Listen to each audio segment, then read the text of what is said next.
Off the Edge, episode 37.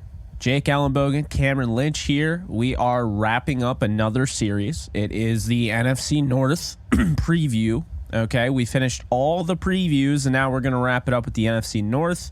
Before we dive into that, we just ask that you would like, subscribe, comment, rate, review, wherever you're consuming this content. Cam, how you doing, my guy? Man, doing great, Jake. Second week of preseason games. We're not going to put too much into it, but it's always good to see the progression. Patrick Mahomes, the Chiefs are looking explosive even in the preseason, right? It's like you don't want to give it too much, but there's some teams that, Jake, just show up. Like preseason, postseason, regular season, it doesn't matter. They look explosive. So I'm excited to speak about some of these teams on the NFC North. Would love to see them be a little bit more explosive come game 3 and kickoff because it's right around the corner, my man. How you feeling, Jake? I'm feeling good, I'm excited to end this series because I think it's been a lot of fun, but, it's just something, mission accomplished, right? You went through all 32 teams. I know we want to hit a little bit on some guys that stood out before we do preview the NFC North. But we will do that right after because I do have a special word from our sponsors, betonline.ag, which is your number one source for all your betting needs this season. Get the latest odds, lines, and matchup reports for baseball, boxing, and golf. BetOnline continues to be the fastest and easiest way to place your wagers, including live betting and your favorite casino and card games available to play right from your phone. Head to the website or use your mobile device to sign up today and get in on the action. Remember to use promo code Bleav for your 50% welcome bonus on your first deposit. BetOnline, where the game starts. Cam, we also have Underdog Fantasy. And we probably, I would say this week, if you're down, should start ramping up the fantasy football. Yeah, let's definitely jump into it, Jake, right? Knock the dust off the boots. I know you jumped in a couple weeks ago and found some success through Underdog Fantasy. So I'm looking forward to it, man. I'm looking forward to it. As an athlete, you kind of try to stay away from it. But now it's like, hey, retire. Let's go ahead and jump in. So I'm looking forward to that. Absolutely. And if you guys are looking forward to it as well, you can use our promo code Off the Edge, all one word, no spaces, Off the Edge. Users will receive a 100% deposit match up to $100 if they use the promo code when signing up. And come play with us. We'll have links posted. Yeah.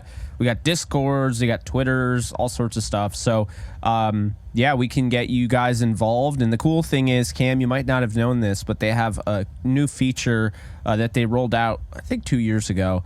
So I guess it's not that new, but you can do a quick draft, which everyone's used to, right? You draft, it takes an hour or so, and then you're good. Or you can do a slow draft in which everybody gets 8 hours to pick their pick. And I think that works out well in a world that is very busy. That works out well when you're talking about 10, 12 people that you have to count on making their selection. So, yeah, and Jake, what's great too, just through this Underdog Fantasy, I'm learning more about fantasy football, which is great. I'm sure people that are listening can teach us something, but we can also teach them something.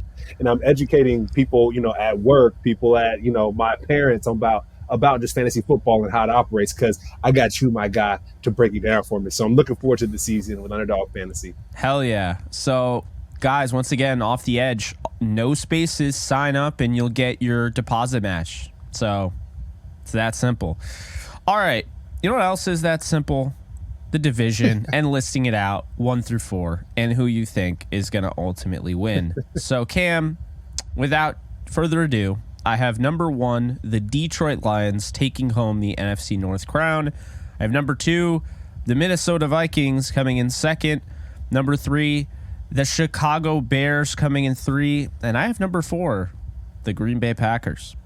So we'll get into it a little bit. Obviously, what are your 4? And then we'll have our usual discussion. Yeah, no, that's spicy there, Jake. Number 4 in the division, I'm going to have to go the Bears. Unfortunately, I'm going to go the Bears. I like the Packers at number 3 because Jordan Love, for Aaron Rodgers to leave, Jordan Love to stay. He's been looking good in the preseason. We'll see how it goes. He's not Aaron Rodgers, but I got them at number 3. And then number 1 and number 2, Jake, it's a little bit tough. It's a little tough. Think about the Lions preseason game sold out this year. There's a lot of excitement behind the Lions, what they did last year, beating out the Packers as well. So I don't want to make mine exactly like yours. That's why I'm trying to figure out a way to twist things up a little bit. But I'm going to go with the Lions at number one, Jake. I'm going to go Lions at number one as well. The Vikings at number two, because the Vikings on their defensive side, I'm not sure what they're going to do. But the Lions, I think they have a lot of momentum. So I think the only difference for us is I have the Bears last, and you in the division you have the Packers number three. But the Packers last. So that's our only change, our only difference. But other than that, that's my lineup there. Yeah. So, all right, let's start off with you have the Bears at 4. So let's start off with the Bears. We totally missed the boat, and that's my bad on the preseason performers, so we can save that into the end of the show. But we're into it. We can't get out. It's like quicksand, man. We're already in the NFC North. So with the Bears, right, you have them at 4, I have them at 3. Reason why I like them, reason why I don't. First off, I really like Kyler Gordon. I think he's a sleeper, so I'm just going to throw my sleeper out there so I don't forget it. Kyler Gordon Nice. is playing the nickel. He struggled last year mightily as a rookie, okay? They go out, they get Tyreek Stevenson in the second round this year out of Miami, as we know because we covered that. Jalen Johnson's an absolute stud on the outside. You got Brisker and you got Jackson. I don't have to talk about Eddie Jackson to you. I mean, we know that guy can ball. Really what it comes down to is I think everyone is kind of looking at these two corners, Tyreek Stevenson and Kyler Gordon. There's some other guys there that could be competing for jobs. Terrell Smith is somebody, one of my guys out of Minnesota that they drafted in the 5th round. But I think Gordon shoring up at nickel, staying there, he's getting good reviews from camp. I think he's a really talented player that had a bad year at a position that's wicked hard to just come in and play at a rookie level. So I think Gordon is going to fill in nicely at the nickel spot. And I think people are sleeping on the running backs. It's like there's no Christian McCaffrey, Cam. There's no Nick Chubb. There's no big name running back. But I don't care because Khalil Herbert averages almost over 5 yards per carry. He just doesn't get the playing time. Oh, he's a 6th-round pick. I don't care because production is production, Cam. And when I look at Khalil Herbert, I look at Dante Foreman, who almost had 1,000 yards after being the backup until, Christian McCaffrey was gone by mid-season. That looks good. And then our guy Roschon Johnson out of Texas. I mean, it's not a bad thing to have a bunch of guys that can do it and not one central guy like a Todd Gurley in his prime, a Le'Veon Bell in his prime, Saquon Barkley. It's almost better in this day and age where it's acceptable to not have a bell cow running back. It's acceptable to, take time and have those timeshares. And I think it's really going to help them out, especially you got Justin Fields, who I'm going to say right now, he's the question mark for me. And I mean this with all due respect. If the Bears get Justin Fields, who I saw at Ohio State, not just the runner, but he develops right here, and he develops, as far as reading defenses quicker, and he develops his throwing, and just there's more confidence because he just doesn't look like the most confident quarterback in the NFL. If he develops into a top 10 quarterback, this Bears team can win the division. I mean, they really can. They're not. I mean, the defense has a lot of talent all over the place. They signed TJ Edwards, right? They signed Tremaine Edmonds. They got a lot of bulk at linebacker. They have Yannick Ngakoue, who they signed. Don't forget about that. They got guys in the middle in Justin Jones, Andrew Billings, and DeMarcus Walker, who's a stud. Okay? They have Cole Kmet, another weapon. They have Chase Claypool. They spent a lot for him, but they have him. Darnell Mooney, good player, right? And then I'm not even talking about their highlight of their offense, and that is DJ Moore, Cam. I would feel a lot better about this team if I knew Justin Fields ahead of time was going to be a top 10 quarterback. I do not. And so for that reason, I have him at 3. You have him at 4 for, obviously, it's not exactly that reason, but that's why I have him at 3 this time around, Cam. That's respectful.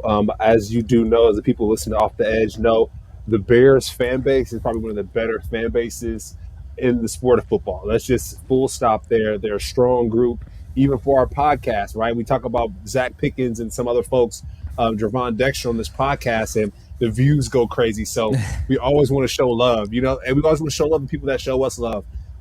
Even though I do have them at 4, it's all good. I do think that the Bears are on the way, right? After this draft, seeing how well they did, seeing the Brother Poles, right, the change of guard, I'm comfortable seeing where this Bears team is going. Justin Fields has to stay healthy, Jake. For this team to even be number 3, like you said, they have to stay healthy. If Justin doesn't stay healthy, then I'm going to have him keep him at number 4 because I think they're going to struggle. Just watching some of this preseason game, I know P.J. Walker stepped in as their backup, Nathan Peterman and Tyson Bagnet. To be honest, Jake, Tyson Bagnet impressed me the most, right? I know P.J. Walker was in a bit and things are a little bit slower, but Bagnet got in and was moving the football, and that was the most exciting thing. And the reason why I want to hit on these backup quarterbacks so much is everyone knows here we cover Bleav in the Rams, and last year's coverage of the Rams was tough because starting quarterback went down, and we're now talking about these backup quarterbacks. And from now on, Jake, anytime we talk about a football team, I want to know how good their backup is. I feel like I sound like a broken record, but it's super, super important. So I think the success of this team is going to depend off of their bench, essentially, who is backing them up. Unfortunately, Jake, this preseason game, like I said, we don't want to put too much into it, but I didn't see that much explosiveness that I saw the week 1, right? The starters were in week 1. You talked about DJ Moore looking super explosive. That offensive line got the offensive player or position group of the week 1 because of their perimeter blocking. The DJ Moore had a screen pass and took it to the house. Super exciting. My thing is, what are their backups going to do? How is that going to look? So I'm not too sure, Jake, but I'm going to share this. I have 3 guys on my sleeper list. I'm going to name one of them as my sleeper, but 2 other guys that I just want to shout out, and I'll shout those other guys out. But we talked about Roschon Johnson being that shadow sleeper, right? Bijan Robinson was at Texas with him. He was the guy. And then now Roschon Johnson being the sleeper or the shadow sleeper as well. He carried the football really well in that second quarter of the preseason game. So I think he's going to be really good for this team, Jake. And you talked about having depth at running back. They need it because we don't need Justin Fields running all day, right? You want the offense coordinator to say, hey, we have 3 capable guys or 4 that can run the football. And you think about the Seattle offense, right? The Seattle running back room, they are insane. They have great depth there, and Geno Smith can worry about and throwing that football. And another guy I want to call out, Mercedes Lewis, right? I think he's on track, Jake, to have the stint for the longest career of tight ends in the NFL. So he's with the Packers before, and now he's with the Bears. And Jake, I do think he's going to be a great addition to this offense. Justin Fields needs that veteran in the locker room, and I think that's really important. And Mercedes Lewis, he's the most veteran that we know here. So I think he will be that for the Bears team. So I'm going to call him out. And then my sleeper, Jake, Noah Sewell. I mean, I know he's a rookie. Coming out of Oregon, but he was flying around that preseason game, and I'm a little bit biased towards linebackers. So I think the Bears have a great one there, and he's going to be great for that linebacking room. So that's all she wrote on the Bears for me, Jake. Like I said, going back to the beginning point, Justin Fields has to stay healthy for this organization to move things forward. No, I absolutely agree with you. And a good news for him is that so far through the preseason, hear me out, the Bears have allowed no sacks. None. Their offensive line has been stout. Larry Borum has been incredible in 72 reps. Jatir Carter. See, these are guys that you want to see step up. You're only getting 7 out of Tevin Jenkins, okay? He only had 7 snaps. He is a lock to be a starter, okay? But guys, like we talk about with depth all the time on here, to see a Larry Borum and Jatir Carter come out, not give up a sack, only 1 pressure, and Jatir Carter played 84 snaps and Larry Borum's played 72 to this point, that's really good stuff, and that's really what I'm looking at is like, how much more, can we learn about this Bears team and going out and getting Darnell Wright, like we talked about, big boy at right tackle, I think when you have him, he fits right into the offensive line with Nate Davis and Cody Whitehair and Tevin Jenkins and Braxton Jones, who I was oozing over. I mean, I love Braxton Jones, the fifth rounder they got last year, absolute stud. But I think guys like Borum kind of get lost in translation. Fifth rounder in 2021. It's a position that doesn't get the work in camp because of the new CBA that was agreed upon the last, couple years, 5 years, whatever. Does not get the same preseason or the same camp treatment as before. And we talked about this. So developing offensive line is important. And so, just to see those guys playing at that level, Alex Leatherwood looked pretty good. I think that's a good sign for the Bears that might actually have more depth than people realize, on the offensive line. And then, you fit in Justin Fields and all the weapons he has and the defense. It's like, all right, well, we'll see. But we'll also see because I got the Packers at 4. You have them at 3. And I'll just tell you right now, the guy that I'm looking at for the Packers and the sleeper, I don't even know if you can call him a sleeper. He's a second-round pick, but I don't think people realize how much run he's going to get this year. It's Luke Musgrave, okay? This guy can block. This guy can catch. This guy can run. I think when you have a young quarterback in Jordan Love, the most important thing is getting the ball out, getting out quickly and efficiently. And the second most important thing is, if you don't have a Romeo Doubs open or a Christian Watson streaking down the sideline, you're going to have to get it to other guys. And the security and safety net is, in my opinion, Luke Musgrave, the tight end. They also got your guy, Tucker Kraft. But, the way I see it is either one of those guys are going to help. But all reports kind of, point to the idea that Luke Musgrave is kind of taken over that number one tight end spot, which you like to see as a rookie. So I think when you look at this team, it's like the island of misfit toys. They got a lot of different pieces in different spots. Jaden Reed and Dontavion Wicks are guys that I'm curious about. I'm also curious about, a former 7th rounder, Bo Melton, I believe out of Rutgers, if I'm not mistaken.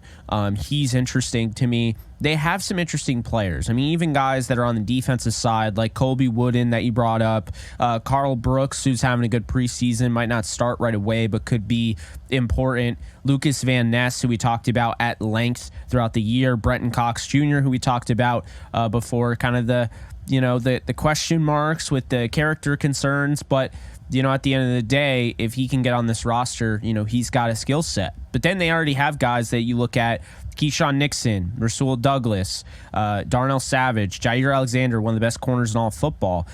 The Packers have a lot here. Again, it comes down to how good are we going to see Jordan Love play?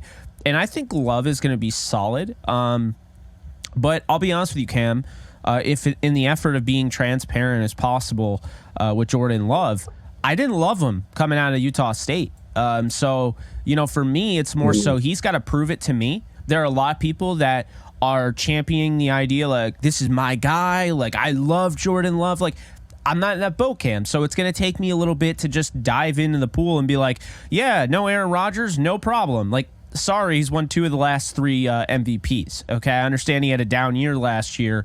But, the fact of the matter is this. It's like the same team, but you take Aaron Rodgers off it and you added some guys. But it's going to be all down to Jordan Love and how good he is and how much all of this sitting really did. Because, Cam, I'll bring this up right before I pass you the baton here because I have him 4th and you have him 3rd. I think the important thing we realize is that there are different learning, systems. There are different, learning strategies. Not everybody learns the most just by watching. There's some people that just have to do it. And to just assume, because Jordan Love has been watching, to just assume that Jordan Love is picking up all that, at the 100% level that you're hoping is just ignorant because we don't know. We don't know. Some guys can sit there and watch like Aaron Rodgers did, but if he ends up being a guy that just needs to learn by doing, then it's going to take him a little bit. And into this season, It's a bad NFC. We've talked about it. It's worse than most years. It's wide open, so that's a good thing. But at the same time, it's going to be a dogfight. The Bears got better. The Vikings are, you could argue they got better, or they stayed the same. But either way, they're still a good football team. And like I mentioned, the Lions, I think, got a lot better, and they should be the top team in the North. So that's just the division itself, Cam. I'm really concerned about Jordan Love, and not like I have a concern like he's going to screw it up. More like all I'm concerned about is Jordan Love.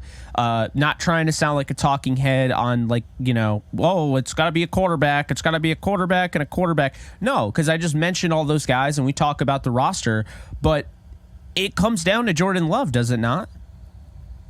Yeah, same thing with Justin Fields, and that's why I do think when it comes to this division, similar to the NFC South, I think we talked about, but it's going to be determined by field goals, Jake, right? They can jump or they can fall based off of 3 or so points. That the special teams for both of these teams are going to have to help them out because we're not sure how the quarterback's going to do. So the division can be decided by a couple wins, a couple losses, and that's going to be by special team points and those field goals and extra points. So it's going to be very interesting, Jake. One thing I will say, and I have him as a sleeper. I don't know if he'll be a sleeper on the Packers, but I do know he'll be a sleeper for someone else's team. It's an undrafted free agent, Emmanuel Wilson, Jake, coming out of Fort Valley State, Georgia. Oh, wow. Now, Jake, yes, number 31 for the Packers. He was running the ball really well this preseason game. Yeah. So, like I said, he's going to find a way on someone's roster. I don't know if he'll be on the Packers roster because they're pretty deep with Aaron Jones and A.J. Dillon. But I do think, similar to the Bears, similar to the Seattle Seahawks, having a great running back room could be very beneficial. Number 27, Taylor, he's more of your slasher running back. But this guy, Emmanuel Wilson, Jake, I do think he can be your A.J. Dillon 2.0 for the Packers or whatever that is. But at the end of the day, he's going to have to play special teams and he's going to have the ball out there. But Jake, just going back to just in general the Packers and the Packers overall, it's going to be interesting. The NFC is, like you said, is not the best this year. The AFC is definitely stronger, but for the Packers to pull things off, they're going to need everything they have. Right? There's going to be a lot of expectations for Love, and like you mentioned, like every quarterback learns a little bit different. Right? I want to go to the 49ers in their quarterback situation, right? And Trey Lance and how he's learning. Thankfully, he's getting a little bit better, Jake, compared to last preseason game. At the end of that game. Yeah, and I'm happy for him because we talked about that kind of being a Ben Simmons moment where you have a lot of potential going in, and then mentally things are up and down. So finally, he's got his act in order. For Jordan Love, Jake. For Jordan Love, I'm glad he's figuring it out during the preseason before the season starts, because if things don't go well, Aaron Rodgers with the Jets and he's leading the Packers and not doing well, it could be a lot of pressure for him, similar to the Trey Lance piece. So praying for a guy like Jordan Love, and we talked about this, Jake, when it comes to the plight of the black quarterback in the NFL, there's a little bit more, right? And there's a little bit more criticism and scrutiny on what they do. And so just those two quarterbacks specifically, and you throw in Justin Fields as well. But I just hope that they figure it out this year, Jake. I hope they figure it out, because if not, things are going to change up a little bit. There's going to be a lot on social media where I have a feeling we're going to come on off the edge when the season starts in week 2, week 3. They're not doing well. We're going to have to defend them. We're going to say, hey, guys, don't do this and don't do that on social media. So I'm just hoping that Jordan Love is able to pull things off this year in a decent way. I'm with you because, we don't really root against players on here, unless it was like Greg Hardy or something. But, really what it comes down to, Cam, is first off, you mentioned Emmanuel Wilson. I think he won the job over Patrick Taylor.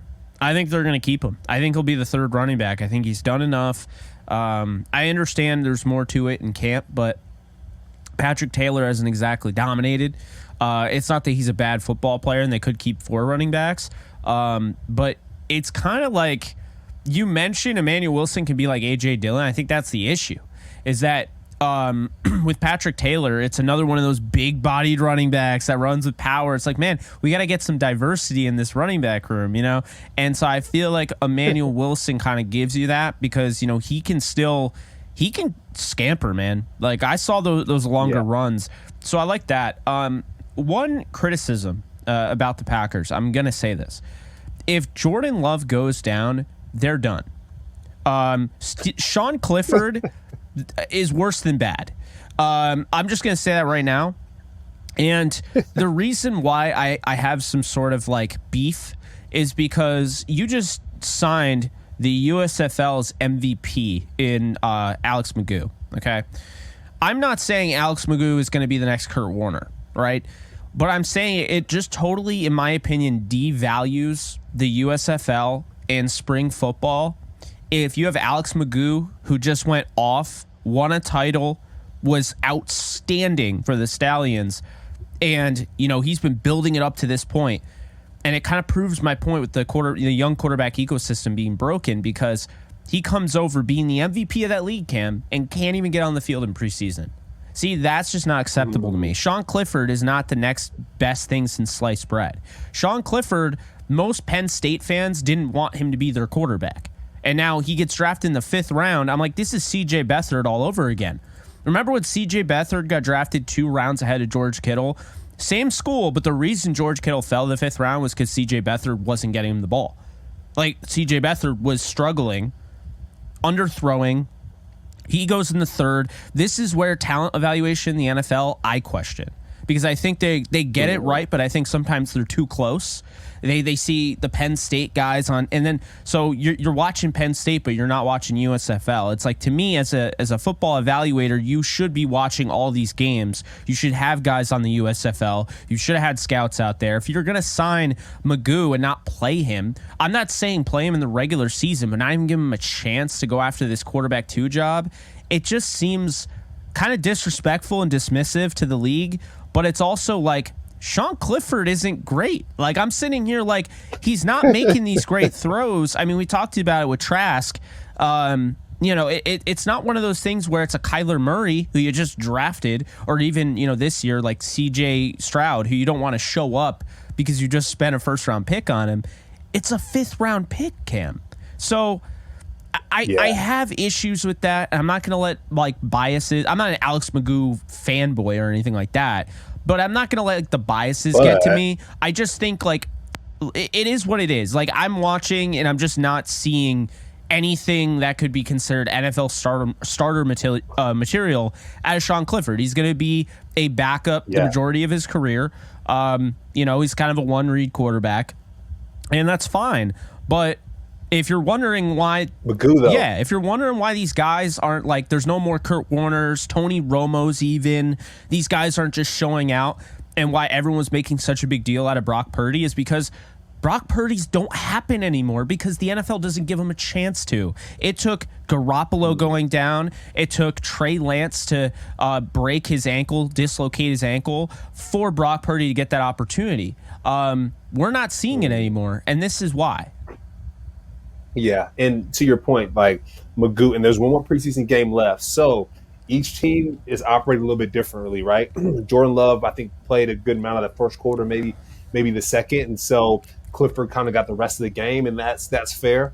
What I'm expecting to see, Jake, as we regroup in a couple weeks from now, is that McGough has played 3 to maybe even 4 quarters of that preseason 3 game, right? Like, Clifford had a lot this past game, and maybe he kind of starts off the next one, maybe the 1st quarter, maybe first couple of drives as he's the starter without Jordan Love there. But McGough, I want to see him get the rest of the game. Like you said, you're the MVP of XFL or some of these other leagues, USFL. Let's start them. Let's give them an opportunity. Let's give them the chance. Let's build that pipeline of just great football. And McGough, even if he doesn't make the – and this also, Jake, I'm actually thinking through this. This could be strategy, right? That's what I was getting to. That's what it is strategy. And that's why I don't like it. I think it's disrespectful to him. So he was never going to compete for the 2 job. They just want to basically get him now because he was a hot commodity. Now he's not a hot commodity 2 weeks later, Cam. No one's thinking about him. And then they'll easily get him to slide on down to the practice squad. I don't like it. I don't like it. They're putting him on ice. They're trying to save him, Jake. They're trying to save him for later to make sure that no one – well, it's hard to say that no one really sees him because he balled out and got the MVP, but they might just be trying to save him during the preseason so other teams won't poach him if they do decide to cut him and then reclaim him again. So Who knows? It goes back to the famous line that every football player that I've ever talked to and you have used. It's a business. It's a business. I mean, I'm going to still, criticize it because I think he's he's more ready to play right now than Sean Clifford. I mean, no one can debate that. But anyway, we've touched enough on that. Just wanted to give Alex Magoo some grace because he balled out in the USFL, and that should count for something. And this is why the NFL needs a minor league system. Anyway, we could go on and on and on. Vikings, we both have it too. Why do we both have them at 2? Well, I think first off, my sleeper is another starter, but it's got to be because I think as soon as Dalvin Cook left that running back room, everyone was like, get Ezekiel Elliott in here right now. Get this guy in here right now. Sign this guy. Sign this guy. Hold up. Alexander Mattison is a good running back, man. He's been holding down the 2 spot. And by the way, Dalvin Cook has struggled to stay healthy. So Alexander Mattison has actually been in there a lot of the time to be that guy and fill in. And he's had some big games. And, this guy has a 4.1 yards per carry average for his career. And he, a big reason for that is because his last season, 2022, he had 3.8. But this guy's 11 touchdowns. Like, I think he's somewhat underrated, right? And when you go and you look over, at his, his game log, okay, he doesn't play a ton, but he's gotten in and he's had some good games. 4.6 yards per carry, 13 carries. He had a 4.8 yard per carry game in 2019. And then, he has games where he went for 20 carries, 112 yards in a 1-point loss in 2020 to Seattle, averaging 5.6 yards per carry. He had a 26 against Seattle again in 2021. He gets 26 carries, 4.3 yards per carry, 112 yards. Then he goes and he starts against Detroit in a win in 2021, 25 carries, 113 yards. Starts against Detroit again later on that season, 22 carries, 90 yards. I think this is somebody that has what it takes to be a starter. I do. Is he a high-end starter, Cam? No. He doesn't have to be, though, because you got Kirk Cousins throwing the ball to now Jordan Addison, first-round pick we really like, Justin Jefferson, and KJ Osborne really came on and broke on in the scene. And I'm going to predict yours right now. I don't know if this is your Vikings sleeper. I'm going to say it's Brandon Powell. Is it? No, it's not. Okay. But he's been turning heads in camp, and it's like, okay, so Brandon Powell's kind of your return guy potentially, and now he's looking good to the shock of nobody in Kevin O'Connell's offense. So he could be the 4. They have Jalen Reagor, who's playing well in preseason. So I don't know, man. I think there are a lot of weapons here for Kirk Cousins. I wouldn't be against them going out and getting another running back, although they did spend a pick on Dwayne McBride. He's got fumbling concerns. I think that's my issue with him. Kene Nwangwu is somebody that they spent a 4th rounder on in 2021, and Ty Chandler, I think, looked really good in the preseason so far, the 5th rounder from last year. So I think with the offensive line that we've already talked about before at length, it's a good offensive line. Darius Saw has turned into an elite left tackle. Ezra Cleveland, Garrett Bradbury, Brian O'Neill, those guys.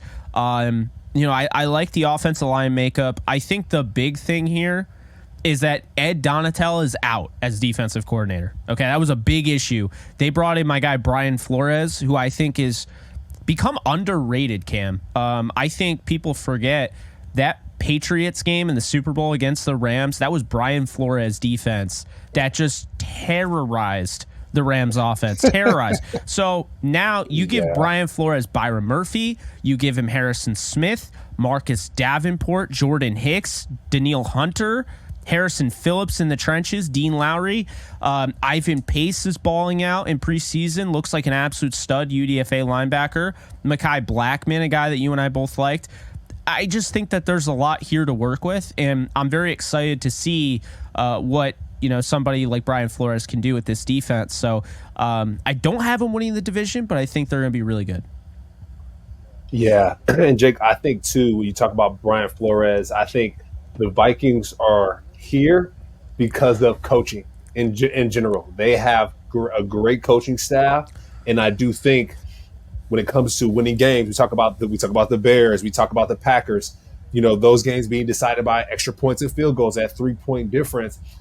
Coaching is also going to be able to create that separation. I do believe that the Vikings just have excellent coaching through and through. So no matter who's playing, they're going to do pretty well. Kirk Cousins, Jake, after watching QB, it was funny, after watching QB on Netflix with my buddy Andre Sims, who played at Michigan State, he played with Kirk. And I was like, dude, I just don't get it. I didn't really know about Kirk like that. I didn't really know his story like that.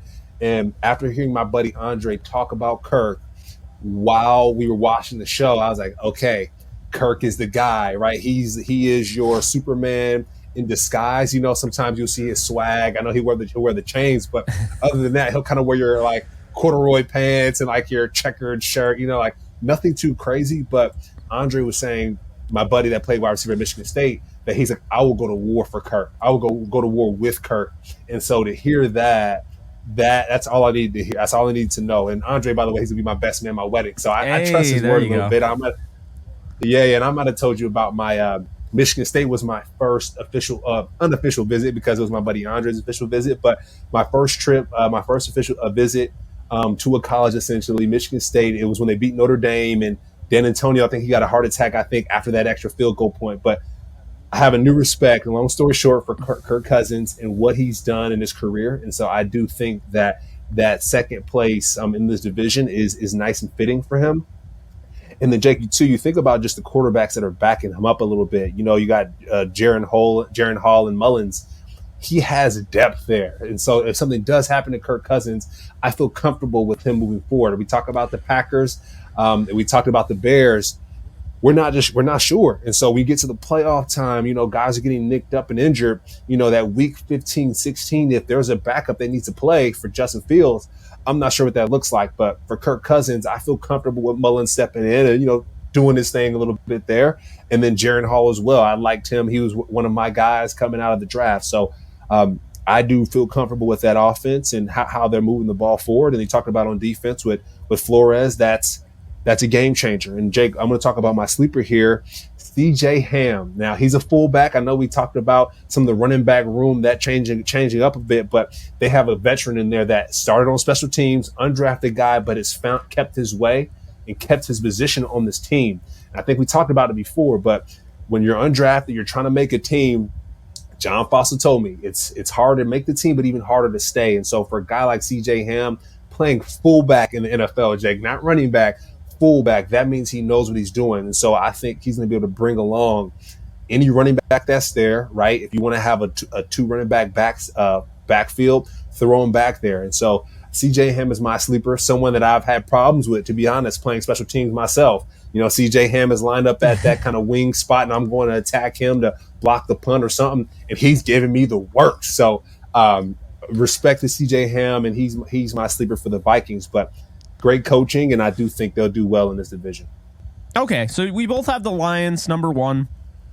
And I think this has kind of been a long time coming. I think it was going to happen with Stafford. It did not. Stafford ends up getting traded, goes to the Rams, wins the Super Bowl, so I don't think he's complaining about it. But, I think Jared Goff is starting to get that confidence back that we saw, that moxie that he had with that 2018 Rams team. Kind of lost it in 2019, saw a little bit of it in 2020 here and there, and then kind of fell off.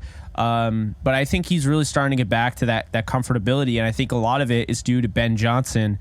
And just, I give so much props to him, because the fact that he stayed when, anybody in his position could have been like, man, I don't know, it's a gamble. The Lions never have any success. Like, they haven't, won anything big. Why am I staying here? I should go and be a head coach. He's like, no, I'm going to buy into this team. We got work to do, unfinished business. And so I like that. I think that helps Jared Goff, keeping the same OC. I think going out and getting Jahmyr Gibbs is almost like a cheat code for this team. They didn't really need him, but he can do everything as a running back, catching passes, running between the tackles, outside the tackles. Not bad in pass pro, not great, but not bad. And then you have David Montgomery, who you signed from rival Chicago Bears. So now it's like, all right, Jamal Williams, who they liked, it's like, all right, Jamal, like, here's the deal, right? we know you had 17 touchdowns. We don't really care. David Montgomery could get 17 touchdowns at the goal line. So they went out, they got David Montgomery, who I think is a better overall runner. They signed Benny Snell to add some depth. They have Jermar Jefferson, who I like, the 7th rounder at 2021. Craig Reynolds is another guy. So I like the running back room. I don't love the number, but I absolutely love the pickup of Teddy Bridgewater. Just the fact that he's wearing 50 should be a felony. But, I think when you look at the wide receiver room right now, you're like, man, it would not hurt to have Jameson Williams. And the suspension is really frustrating, but he is going to come back eventually. And so I think that's a good thing. It's almost like Cam, I look at it like when the Rams got OBJ. He missed a lot of time, and then he just, he comes to the Rams. It took him a little bit to get going, but then he was, fresh. And he was useful down the stretch to get to the Super Bowl and win that, because the start of that Super Bowl, I mean, OBJ, when he says he was going to have over 200 yards, I believe him. But Jameson Williams made a dumb mistake. He'll be back, though. He's not out for the year. Josh Reynolds, you have him, obviously. That goes back to the Rams with the rapport that Jared Goff has built with him. Marvin Jones, he's a fan favorite. He's coming back to the Lions. You love to see that. Amon-Ra St. Brown is still one of the best, wide receivers in football. You have Khalif Raymond, Shadow Sleeper, and Antoine Green, who we've discussed before. But I want to turn your attention. And obviously, I love the offensive line, Decker, Jackson, Ragnow, Glasgow, and Penei Sewell. But I want to turn your attention, before we even look at the defense, Cam, Sam Laporta. That's my sleeper. Because Sam Laporta is playing a position that you and I have talked about as the hardest position to play as a rookie. You have to learn how to be an offensive lineman, and you have to be a wide receiver. That's not easy to do. Laporta is going to do it, and he's going to pass with flying colors. I trust anybody that comes out of Iowa. Look at the track record. TJ Hawkinson, George Kittle, Noah Fant. I mean, all those guys. And so I think Laporta is better than Fant. I like him almost as much as Hawkinson. He's not quite Kittle for me. But I think when you have a guy like that, you saw what Brock Wright did last year with Jared Goff. James Mitchell is still somebody I'm really high on out of Virginia, 5th rounder that dealt with some injuries. He has an exciting ceiling. This is a 2 tight end league, so it doesn't matter if it's Brock Wright or Mitchell lining up across from Sam Laporta. That is going to be lethal. So I think Jared Goff has a lot of weapons. They outfitted that offense the way it should be. Protections there, Cam. I really like all around what Jared Goff is walking into. And I have to caution people, because the common thing I keep seeing, the Lions look like the worst preseason team. Yep, Nate Sudfeld had 2 interceptions. That's why right after that, they went out and signed Teddy Bridgewater. They are aware. Okay, they're aware that they weren't even able to really evaluate their offense because of how poor the quarterback play was. It's why they went out and got Bridgewater. They're aware of that. Hendon Hooker's on the non-football injury list. He's probably not going to play the whole year. That's okay. He's a long-term piece. They like Jared Goff. They like the guys that they've added. And then the defense with C.J. Gardner-Johnson, getting Brian Branch as a steal in the 2nd round. Jack Campbell they really like. Aiden Hutchinson, last year's 1st-round pick. They just have a lot of talent on their defense. Kirby Joseph, last year's 3rd-round pick, really came on strong. Mosley from the 49ers, Cam Sutton from the Pittsburgh Steelers, Tracy Walker. They have so much talent that I just don't think people realize. When I say, Cam, every single time I say it's going to be the Lions versus the Bengals, people look at me like I have 8 eyes. Have you not been paying attention to the Bengals? They almost went to the Super Bowl 2 years in a row. That was almost possible. And the Lions, they got screwed out of the playoffs, man. I'm just going to say it right now. We all saw that Seattle Rams game. They were screwed out of the playoffs. Lions fans, you have every reason to be upset. But, hey, you know what? You live to play another day. This is pretty much the same team, but better than last year. Everyone is an age older, and I think for a younger team, that's going to be great. And going out and getting a guy like C.J. Gardner-Johnson that played in a Super Bowl, you're going to have that combination of talent, experience, and vice versa. A lot of athleticism. Cam, this is the team to beat in the NFC. I really believe that. Yeah, and you mentioned the Seattle game and how the Lions got cheated. I'm going to say cheated out of the game, but out of the playoffs. But fell a little bit short. And the head referee being from Seattle. I'm just saying. We talked about that. We had a laugh about that one. Yeah, a little home cooking maybe. And you mentioned though Seattle. That's another team in the NFC that I do think, alongside the Lions, is going to be super dangerous. Seattle is coming along nicely, have a lot of momentum moving forward, and the Lions do as well. And Jake, we talk about the NFC West, and the Rams staff. We do Bleav in Rams on here. I know a lot of the folks from the Rams have come over to the Lions, so which is really cool to see. New GM, Jared Goff himself, and a lot of the players, a lot of the coaching staff. So it's really cool to see the folks from that championship team install a championship mentality here at the Lions. And not only are they have that championship mentality, I talked about it earlier, they sold out the preseason game. And I think it was the first time ever in Lions history. So the fans feel it, we feel it. I do think the Lions are going to, shake things up a bit, Jake. They're going to shake things up. If they make the playoffs, it could be super dangerous for other teams in the playoffs as well. But Jake, someone after just watching this preseason game I became a fan of, number 79, John Kaminsky, playing that defensive end position. Jake, when I say he was shutting shit down, right, excuse my language, but let's just call a spade. I mean, my guy John, we're going to be talking about our preseason, week 2 defensive players, offensive players of the week. John will be mine. I mean, Jake, he had a sack that game. He had about a couple of tackles in the first couple snaps of the gameplay. And Jake, I know we talk about this a lot as defensive ends. We talk about anchoring and setting the edge.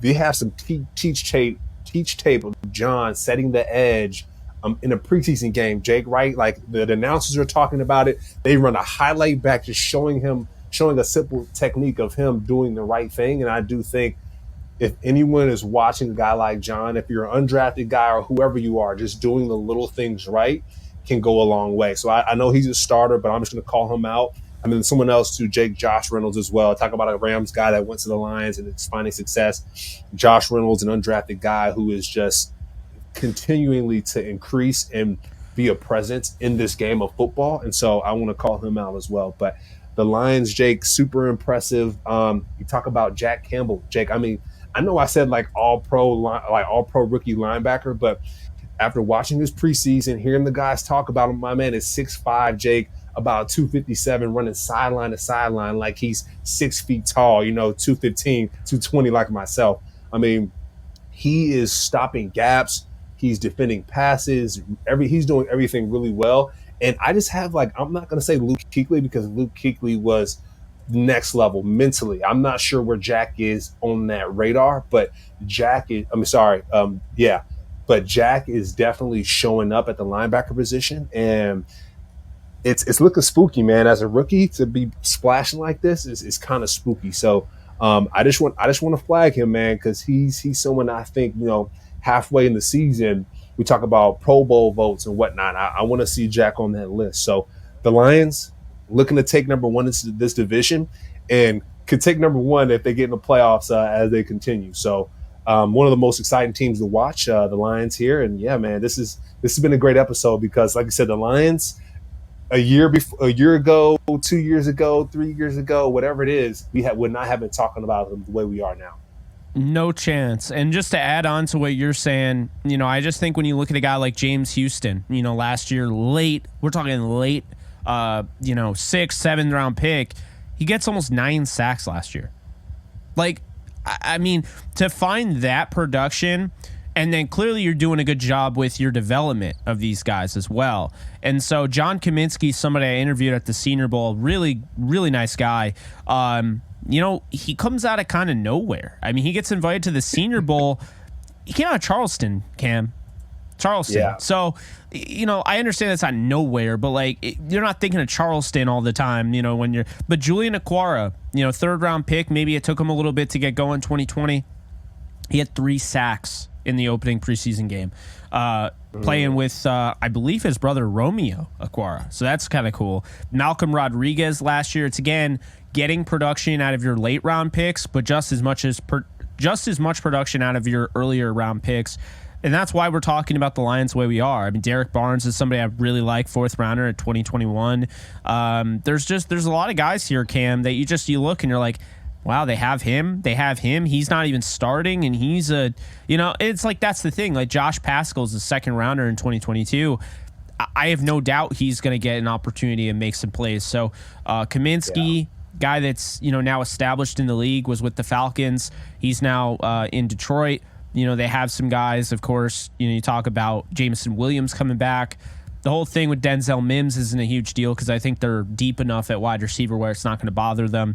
And it was just like, hey, let's just see what can happen, So all in all, his team has got the goods, man. They have the goods. I think that's going to wrap up this show. But, yeah, NFC North, stay tuned. Should be fun. It's definitely it's going to be a dogfight, I think, for those second, third, and fourth spots. Albeit I will say the Lions I have up here. I have the Vikings right around here, and then this is kind of where I see the Bears and Packers fitting in. But hey, this is why they play the games, man. We don't know. This is just our evaluations based on the end of last year, how hot some of these teams were coming into this year, and what moves they made. We're looking at paper and we're looking at preseason right now. That's the only thing that we can tell. So if you're sitting there as a Packers fan, don't like that we had you at 4 or 3 or whatever, just know we're not like gospel. Okay, every time we say something, it does not mean it's going to come true. Although, to be fair, Cam was called Camstradamus. He created that self-imposed there when he he basically predicted Chicago drafting 2 defensive linemen, which was insanity. Kind of crazy. Yeah. Get lucky sometimes. From the future? Get lucky. And one thing too, Jake, I want to call out as well. I know before we wrap here, some of our preseason, attaboys, game balls for week 2, and really quick, offense, Austin Watkins, number 80 for the Browns, absolutely went off coming out of UAB this preseason game. So whether he's on the Browns or not, someone needs to pick him up. And then Jackson Smith and Jake for the Seattle Seahawks. He is what we thought he was and more, I believe. So that's excellent there. And then defense, John Kaminsky, as I said, and then Jake Hummel out of the Rams, pick 6, undrafted guy out of Iowa State, balled out, and I do think he will make this football team. So those are my highlights before we wrap there. Yeah, I just want to give a shout out to somebody that was given a lot of flack, and it's not Trey Lance because that's the obvious one. The guy who was given a lot of flack a week ago was Skylar Thompson, guy that played really well in the playoffs. Immediately, people are like, "Oh, I'm out on him. He had a bad preseason." Came back through 3 touchdowns this week. Just a complete blowout effort against the Texans. You love to see it. Tank Bigsby, your guy, had 13 carries for 70 yards. He looks like him. And then, of course, Kyle Trask even. He looked pretty good. 218 yards, a touchdown. Obviously we're praying for John Wolford and what he went through, that injury. It sounds like he could be okay. He did have a flight back with the team, which is miraculous in itself. But then my last highlight here is going to have to be Aiden O'Connell. We are watching a potential franchise quarterback in the making. I mean, if I kind of mentioned the idea of him potentially being like the Russell Wilson of this class, where they spent a ton of money on Matt Flynn, and then all of a sudden it's like, what have we done? But wait, what have we done? We have Russell Wilson. Like, it's almost like it doesn't matter now. Jimmy Garoppolo had a good drive, but if Jimmy Garoppolo doesn't stay healthy, first off, there's no reason Aiden O'Connell shouldn't have been out there. Like, Hoyer should not have been out there. Aiden O'Connell should be the backup. He's looked great 2 games in a row. That was your guy. I'm just saying, man. Call a spade a spade. He's not throwing at Devontae Adams. All right, so give him Devontae Adams, give him Hunter Renfrow and those guys. And you might see something even more. So I'm excited for Aiden O'Connell as a football fan and football analyst. O'Connell should get you very giddy if you were a Raiders fan watching this. Very, very giddy. Now, like I said, I know we're at time. I will talk about this on our Bleav in Rams show. Aiden O'Connell, dude, I was at the game, next level. His placement, his accuracy, his professionalism. He's got it, dude. He's got it. Yeah, he's one of those guys. He leads by just example. He's not rah-rah. He's not in your face. But, hey, sometimes that's all you need. But that's it, guys. Hope you guys enjoyed. This is our last, episode of this series in which we break down all of the, the divisions. Moving forward, we're going to be covering games, so that's going to be great. Yeah. Recapping, previewing, all that good stuff. So be sure to hit the subscribe button if you haven't. Like, subscribe, comment, rate, review, and we'll see you guys back here next time. Later, folks.